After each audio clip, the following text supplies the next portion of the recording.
आइए आपको सुनाते हैं एक मजेदार कहानी। कहानी अच्छा लगा तो सब्सक्राइब कर देना।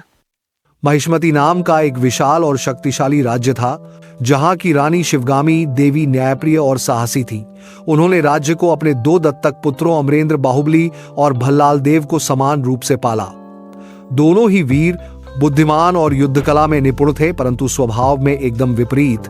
बाहुबली दयालु, प्रजाप्रिय और निडर थे, जबकि भल्लाल देव महत्वाकांक्षी, ईर्ष्यालु और निर्दयी। जब महिष्मती पर कलिंग राज्य ने आक्रमण किया, तब यह तय हुआ कि जो इस युद्ध में सबसे बड़ा योगदान देगा वही अगला राजा बनेगा। युद्ध में बाहुबली ने असाधारण वीरता और करुणा का परिचय दिया।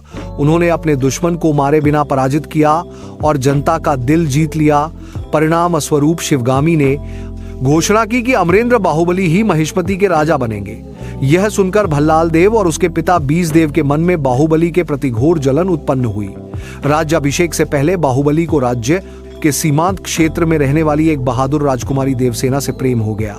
शिवगामी ने पहले देवसेना को भल्लाल देव के लिए चुना था, पर जब उन्हें बाहुबली और देवसेना के प्रेम का पता चला तो उन्होंने इसे अपमान समझ लिया। भल्लाल देव और बीसदेव ने इस अवसर का फायदा उठाया और शिवगामी के मन में बाहुबली के खिलाफ षड्यंत्र रच दिया। उन्होंने झूठ और चालाकी से शिवगामी को यह यकीन दिला दिया कि बाहुबली राज्य के विरुद्ध साजिश कर रहा है। शिवगामी, जो न्यायप्रिय थी, ने भारी मन से आदेश दिया कि बाहुबली को पदच्युत कर दिया जाए और भल्लाल देव को राजा बनाया जाए। फिर भी उन्होंने बाहुबली की जान बचाने का निर्णय लिया, लेकिन बीसदेव ने अपनी कुटिलता से बाहुबली की हत्या करवा दी। इस समय बाहुबली की पत्नी देवसेना गर्भवती थी।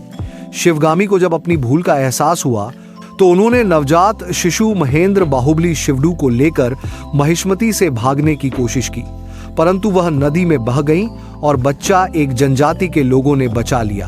वहीं उस बच्चे ने बड़ा होकर अपने पिता की तरह साहसी और न्यायप्रिय बनना शुरू किया।